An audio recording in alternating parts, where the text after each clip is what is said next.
we know that the West tried so hard. Anthony Blinken, Janet Yellen, Olaf Scholz went to China to force them, to convince them not to help Russia. And right now, this visit of Xi to Europe shows the same manner that he comes to Europe and he goes to Serbia and Hungary that are much closer to Russia than France and other countries. We know that the West is wishing to distance China from Russia. How do you see the situation? Is that possible in your opinion? No, I don't think so. We have to remember that the main target of the US and hence of the Europeans, because the leading figure here is the US, and the main target is China. This is what challenges the US leadership, especially in the Pacific area, but not only, and also economically, domestically, if you want.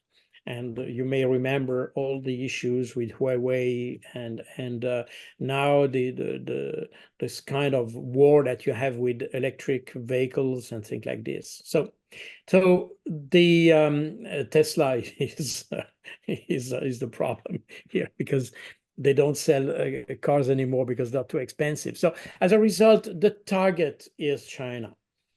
The reason for trying to weaken Russia was, in the mind of certain individuals in the State Department and others, beyond the fact that there is still a hatred of Russia since the Cold War. I mean, for many people, the Russians are still communists somehow.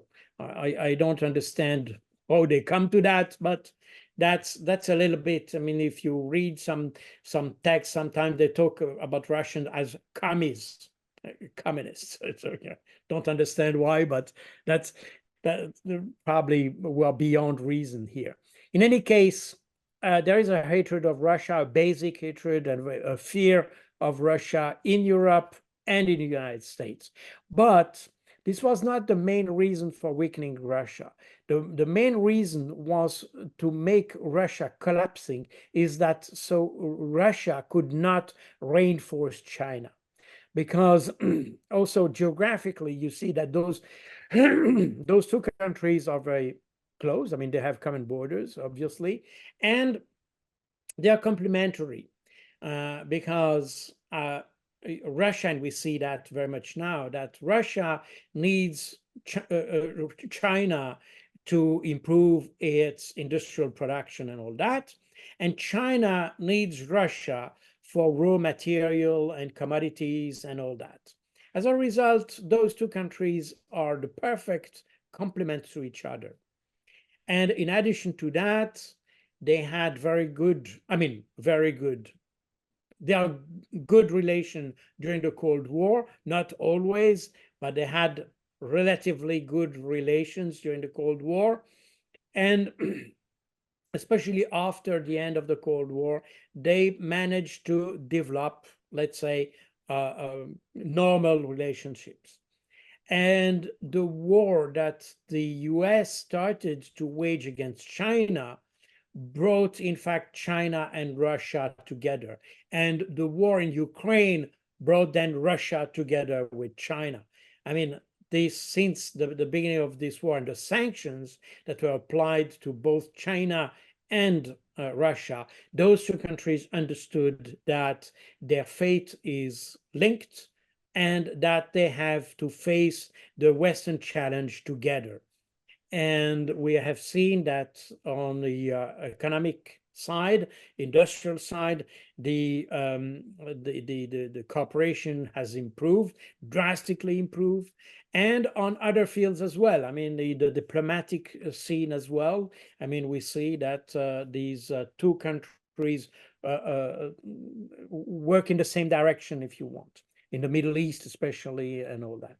As a result, the West, by addressing the way they addressed Russia and China, has just created a Eurasian bloc. and this bloc is more robust as ever. And even if I remember in the late 2021, as people were mentioning some rapprochement between Russia and China, you had many experts saying that there's no way because the Russians despise the Chinese and the Chinese think they are more developed than the Russians and they have territorial disputes. And so there is no way they can have a long-lasting cooperation. But I think it's a total misjudgment.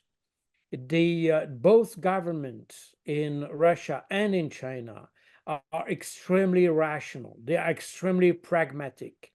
And they're no longer the ideologist type of government you had in the heart of the Cold War in the 60s, when you had these ideological differences between Mao Zedong and the leadership in Soviet Union, and you had even clashes at the border between Soviet Union at the time and China. Well, we are far away from that today. I mean, they have realized that they share a common fate and that they have to work together. And I think all the small disputes they may have are put aside, and there have been several communiques, by the way, by the Chinese Foreign Ministry and the Russian Foreign Ministry as well, or the governments, better said. There have been communiques that these differences are put aside. They are no longer affecting the relationship between the two countries, and now they are working together for good. So this is no question that this relationship will continue, is robust, is made even more robust by all the sanctions and the aggressive posture of the West. So this should be taken as granted for the foreseeable future, that this connection will last.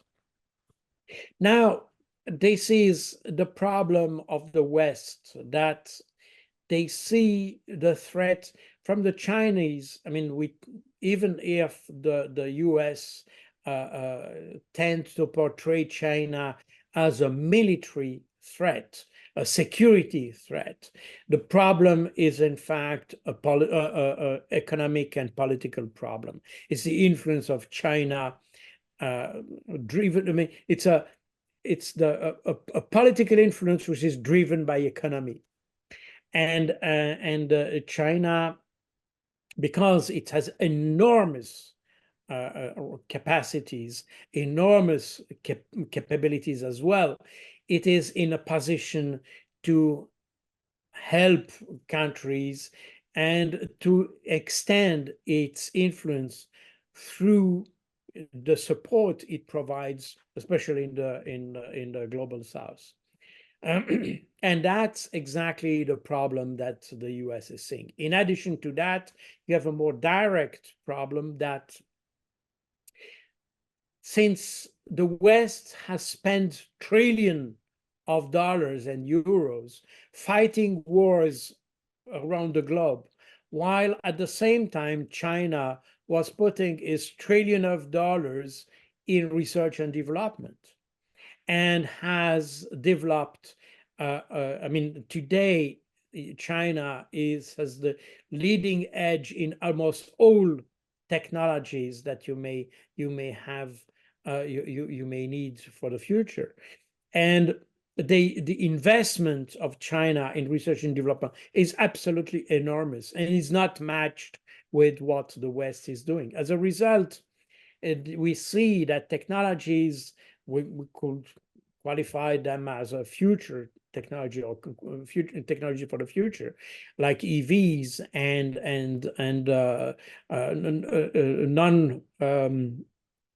I mean this energy, renewable energy, and so on and so on and so forth.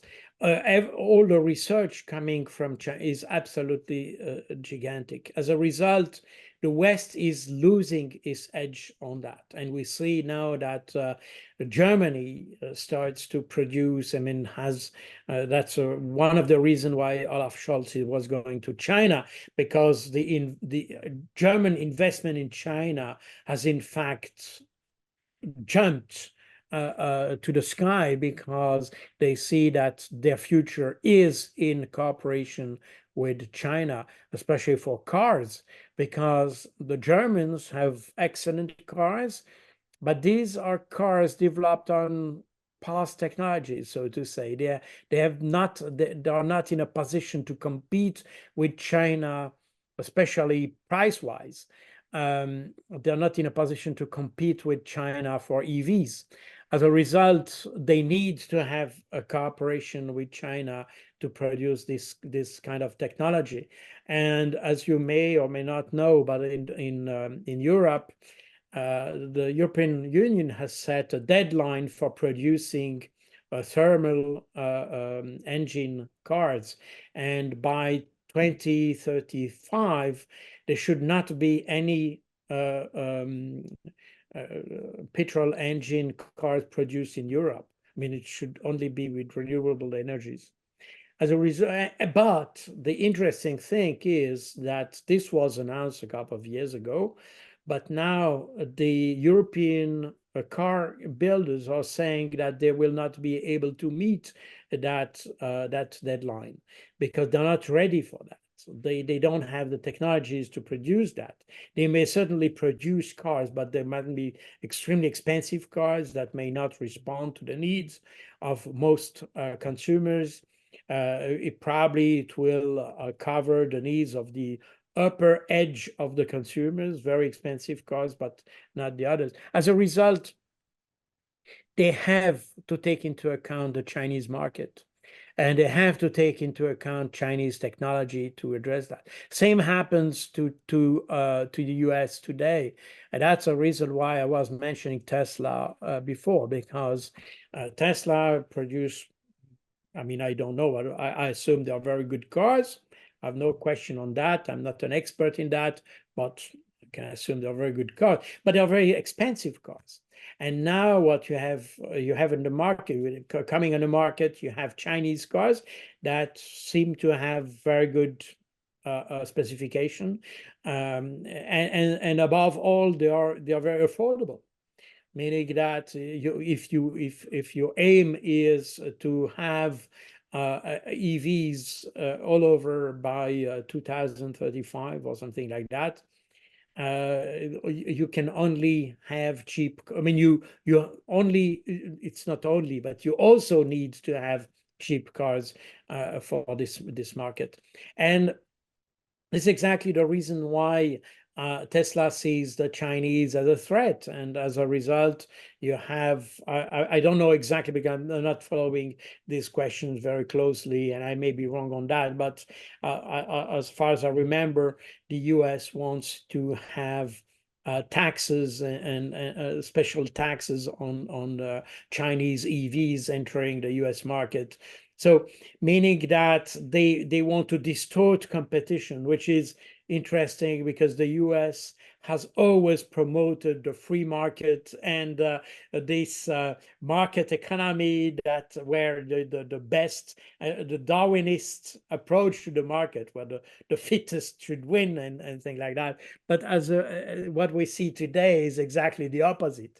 We try to have a Marxist approach to market by having enhanced protectionism to protect what we are not able to produce. That's also interesting. And to put sanctions on China, on microprocessors and all that, so they cannot produce those cheap vehicles that may end up on our markets. So we are totally distorting the market. We are totally against what we have said during almost 100 years since the end of World War II, to promote free market and free market economy. So we are exactly in the opposite, because the leading edge is now in China and no longer in the West. So it's easy to promote a free market when you are leading the market, but when others are leading the market, it becomes more tricky. And that's exactly what we are witnessing. And that's also, by the way, we have mentioned this changing world orders, but of course, the rest of the world also sees that and sees that we are not consistent with what we have said ourselves. And this is the problem. The thing is that, as I have already said on this channel, when you want to stand out of the crowd, there are two ways. Either you can raise your head above the head of the others because you are better, because you can improve yourself, and you raise your head above the one of the others. But when you're not able to raise your head, the other way is to make the others to lower their head. And that's exactly what we are making. Instead of being better than the others, we try to make the others worse than they are, and we sanction them so that they cannot compete with us. This is a total distortion of my understanding of the free market. And I know that a free market has a lot of drawbacks, and we may discuss that. And personally, I think I have always advocated the free market, but it must be done with reason and in a very sane way, and not insane way. I mean, we need to have a free competition, but for that we have to create the capabilities. We need to build to educate people to be better, to have better engineers, more engineers, better individuals, a better society to have. But what we are doing now is exactly the opposite. We are banning free speech because we are afraid of, because we cannot compete with free speech. So we have to ban free speech, and we have to ban the others that may compete economically or industrially against us, because we are not in a position to compete because we don't have enough capacities and capabilities. That's, I think it's we are very much in a turn in the Western society, because that's exactly, we are doing exactly the opposite of what we have said and promoted for 80 years now. So this is a very sad thing, and nobody. It's interesting to see that nobody in the West, especially not in Europe, and certainly not in the US, has realized this. And I don't know where we are heading, in fact, because we see that nobody has realized that we need to have more, to come back to the values we had probably 50 years ago, that would praise work, hard work, and would praise the willingness of going beyond itself, beyond its own capacities, and do better, and do to be better than I was, you see. So this is absolutely not the mindset today. But you see that in China. The Chinese have been very strong to do that. And probably you see the same thing coming up in Russia as well, because now they are stimulated by this evolution that they had in the last 2 years, that shows that they can do better than the West. It's interesting that during the Cold War, the Soviets at the time were looking at the West as the guys who do everything. They were capable. The West was capable of doing everything.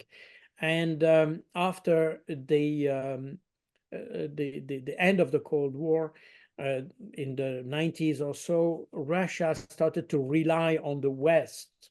they didn't realize that they were also able to do at least the same and even better than Europe. But that's probably the reason why you have seen this re-election of Vladimir Putin, because he was the one who could say to the Russians, you can do better. You can do not just the same as the European did, but you can even do better. And I think that's a little bit what affects, or let's say not affects, but helps the Russian society to develop itself. And that's probably because, as opposed to what some say, the development of Russia is not just in terms of how much oil they sell, or how much gas, natural gas they can sell. It goes beyond that, and you see that the industrial production is also boosts, and so that means that they've realized that they can do better. They are able to do that. And probably with the help of the Chinese, they will even do better. And we see today that Russia is, people start to realize in Europe that Russia has probably the strongest economy in Europe. And 2 years ago, people were saying that they had an economy that was more or less the one of these of Spain or Italy. And today it's not the case. They realize that they were wrong. So there is a change in the mindset, there's a change in the mentalities, there's a change in the hopes. And this hope starts to be missing in Europe. And so we tend to be in a kind of a down a curve that is going downwards, while in the Eurasia, you may have this sense that there is hope in something better, and they are able to do that better. So that's my view on that. So I think this visit of Xi Jinping to two countries that are still very much Russia allies is probably an indication of how Eurasia takes a foot in Europe. And they still had to go to France to give the impression of some balance. But they went to see those two countries, as you rightly said, and I think it is a signal. Again, I think the European leadership is too much dogmatic and ideologic to understand that.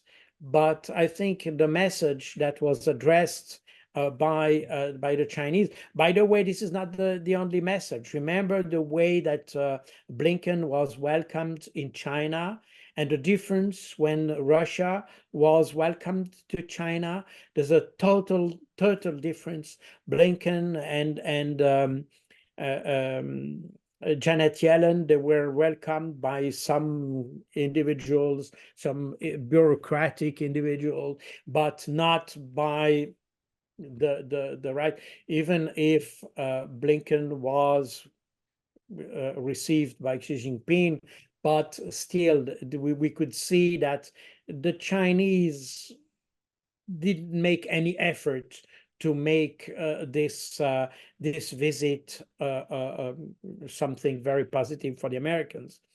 And so, and even was even though as I said before, if you see the curve on German investment in China has literally boomed in the last couple of months, the Chinese were not so keen to receive Olaf Scholz, and he was not welcomed as it should. So meaning that we see today that this Eurasian bloc understands that now this bloc is in command. And the failure of the West to acknowledge that is, I think, a big mistake that we are making. We have to acknowledge that and to try to establish partnerships. And instead of being antagonistic and confrontational, we should start to see how we can work together and for good. I mean, again, we're coming back to Ukraine. I remember that China has proposed a framework for a peace agreement. It was not a peace agreement, but they provided a framework for a peace agreement. And the West just despised this and said, well, that China, it's a dictatorship, so no question, we will not even consider that. I think it's a big mistake. And remember that during the Cold War, we talked to the Chinese, we talked to the Soviets, even though they were considered as dictatorships as well. But what President Nixon made in the early 70s by establishing a diplomatic relationship and recognizing, by the way, the Republic of China, I mean the Popular Republic of China. This was a huge step in indicating that regardless of who is your partner, it can be a partner. And my personal view is, regardless of how we consider the domestic situation in China, in Russia, in Iran, or in Saudi Arabia, this shouldn't be a concern, because by establishing partnership, by establishing normal relationship, we can only help these countries to improve. I'm not sure that all accusation we say about these guys are right. I think there's a lot of fake news and misinformation on that. But even assuming that these allegations were right, it's not by banning them that we improve the situation. It's by improving partnership and helping them to improve. And this is so for me, this is a total wrong way to address these states as pariah states. We should integrate them in the international community, work with them, helping them, and then we can and then improve the situation. And that can only go with equal partnership, with no consideration with domestic issues, and again, trying to promote, if we have values, which honestly I start to doubt seriously, but let's admit we still have values that are worth sharing. Let's admit that. Then if we want to share these values, it will not be done by confrontation. Confrontation will just lead to these countries to reject our values. So if we want these values to be accepted, then we need to be in good terms with these guys. And that's the reason why I think there is absolutely no reason whatsoever to try to make these countries, to ban these countries from the international community. And that, I think the problem is that the West has not realized this, but it will be forced to realize this, because in a few decades, the technological leadership will, without any question, be in the East. And when I say the East, it's not just China, it's also India, it's Southeast Asia, which is also extremely strong. We tend to forget that, but there's a huge amount of activities, I mean, intellectual and academic activities and technological activities in the whole of Asia. So meaning that we need to prepare for this time, which is probably not far away from now, in which we will need to be in good terms with it. We will not be, we will not afford to be at odds with these guys. This is unaffordable for us. We need to think forward and think that we need to improve our relationship, because we will need this relationship in the future.